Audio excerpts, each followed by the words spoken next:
여기저기 이유 없이 쑤시고 아픕니다. 갑자기 심장이 쿵쾅거리고 숨쉬기 답답한데 병원에서는 아무 이상 없다고 하고 늘 피곤하고 소화도 잘 안 되는데 원인은 모르겠고 이런 알 수 없는 불편함 뒤에는 우리 몸에 숨겨진 지휘자인 자율신경이 있을지도 모릅니다. 오늘은 이 자율신경이 무엇인지 그리고 균형이 깨졌을 때 나타나는 자율신경 실조증의 모든 것을 쉽고 자세하게 알아보겠습니다. 자율신경, 이름부터 좀 어렵죠? 쉽게 말해 우리가 의식하지 않아도 알아서 움직이는 우리 몸의 자동 조절 시스템이라고 생각하시면 됩니다. 심장이 뛰고 숨을 쉬고 밥을 먹으면 소화가 되고 잠을 자면 체온이 조절되는 이 모든 것이 바로 자율신경의 역할입니다. 마치 자동차의 자율주행 기능처럼요. 이 자율신경계는 크게 두 가지 중요한 신경으로 구성되어 있습니다. 첫 번째는 교감신경입니다. 이건 우리 몸의 엑셀레이터라고 보시면 됩니다. 긴급 상황이나 스트레스 상황에서 몸을 긴장시키고 에너지를 폭발적으로 사용하게 만듭니다. 심장이 쿵쾅거리고 숨이 가빠지고 근육에 힘이 들어가는 것이 바로 교감신경이 활성화됐을 때 나타나는 반응입니다. 마치 사자가 나타났을 때 도망치거나 싸울 준비를 하는 것처럼요. 두 번째는 부교감신경입니다. 이건 우리 몸의 브레이크이자 충전기입니다. 몸을 이완시키고 편안하게 만들어서 에너지를 저장하고 회복시키는 역할을 합니다. 심박수를 늦추고 소화를 돕고 편안하게 잠들 수 있도록 해줍니다. 마치 편안하게 쉬면서 배터리를 충전하는 시간과 같죠. 우리 몸은 이 교감신경과 부교감신경이 적절하게 균형을 이룰 때 가장 건강한 상태를 유지합니다. 하지만 이 균형이 깨지면 어떻게 될까요? 바로 자율신경 실조증이 되는 겁니다. 그렇다면 왜 이 중요한 균형이 깨지는 걸까요?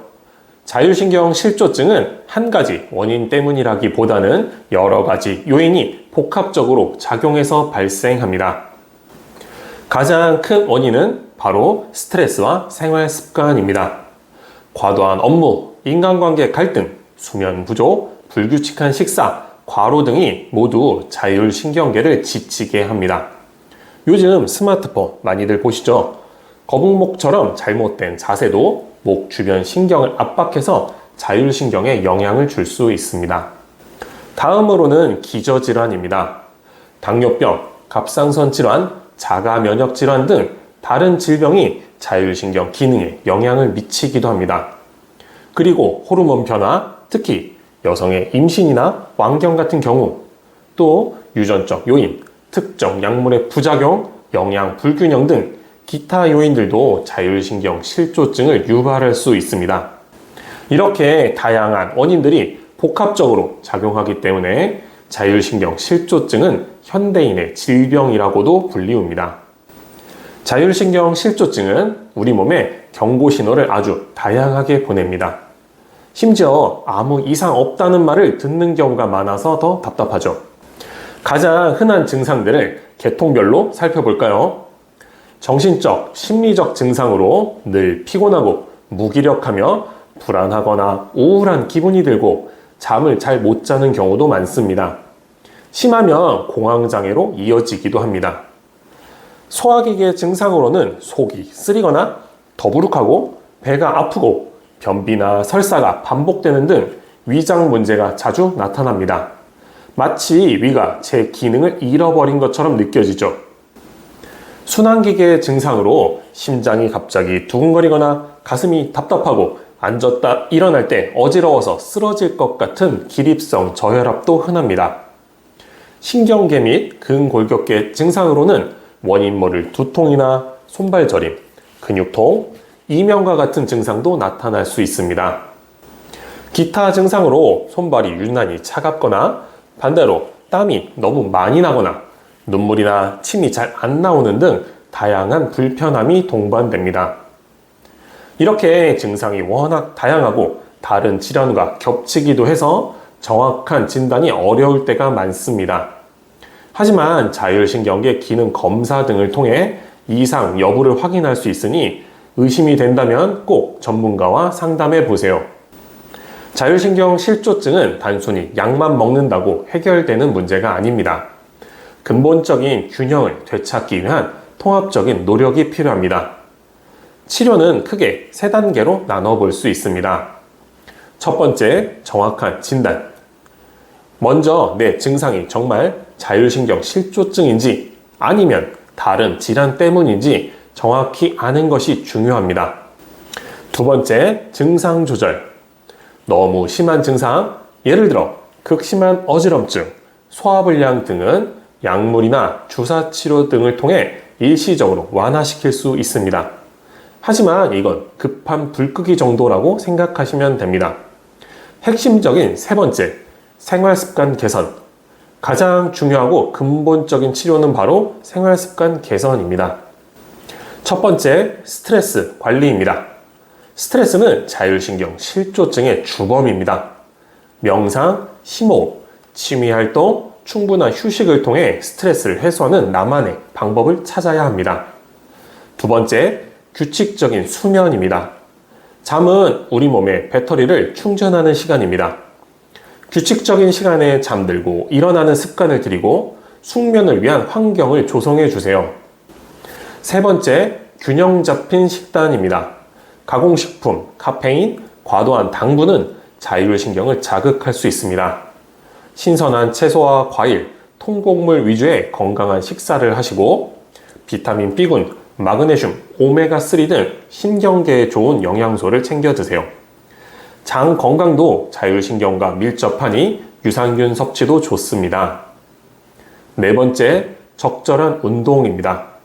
격렬한 운동보다는 걷기, 요가, 가벼운 스트레칭처럼 몸에 무리가 가지 않는 유산소 운동이 자율신경 안정화에 도움이 됩니다. 다섯 번째, 자세 개선입니다.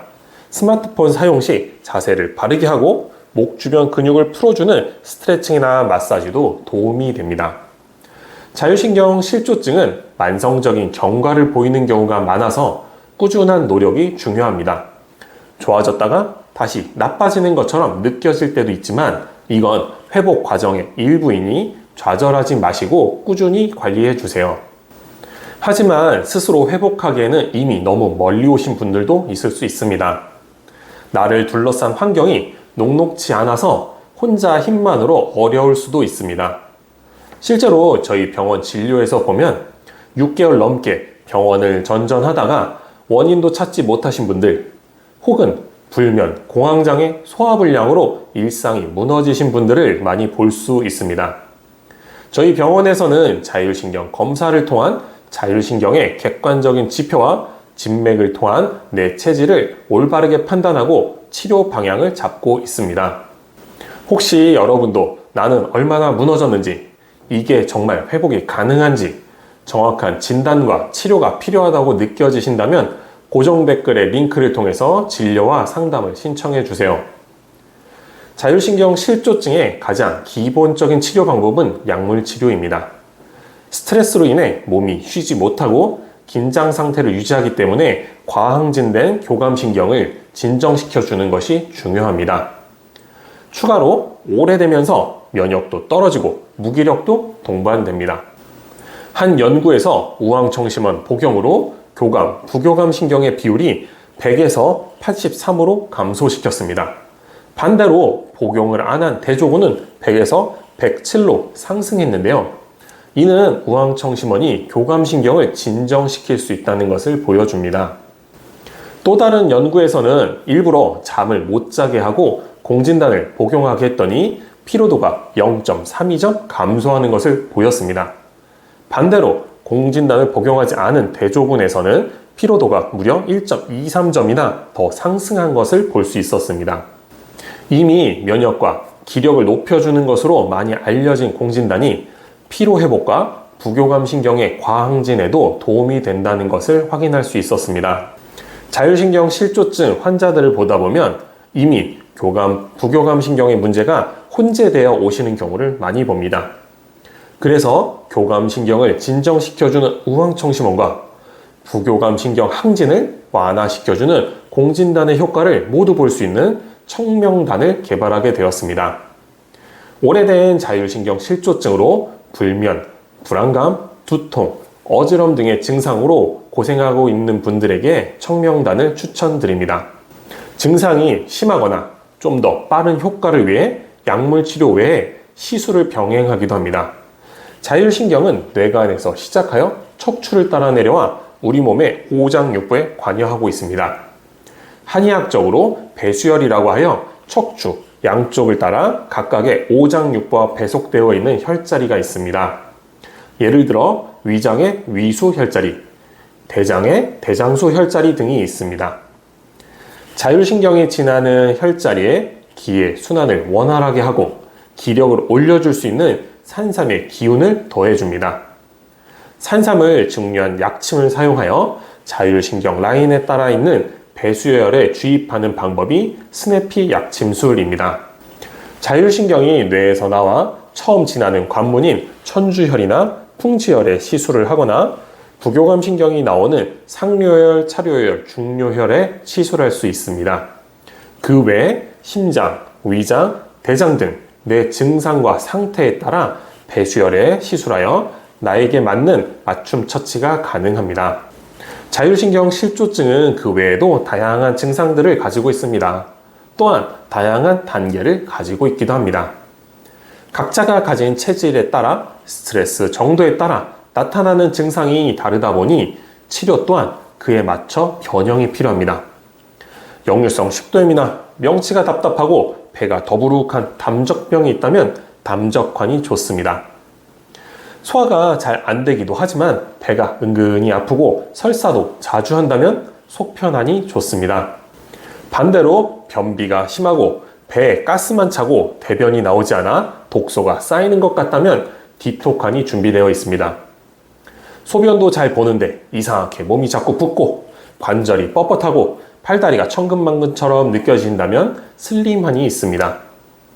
스트레스를 받았더니 머리에 원형 탈모가 생기거나 여성인데 머리카락이 줄어든다면 발모환을 추천드립니다.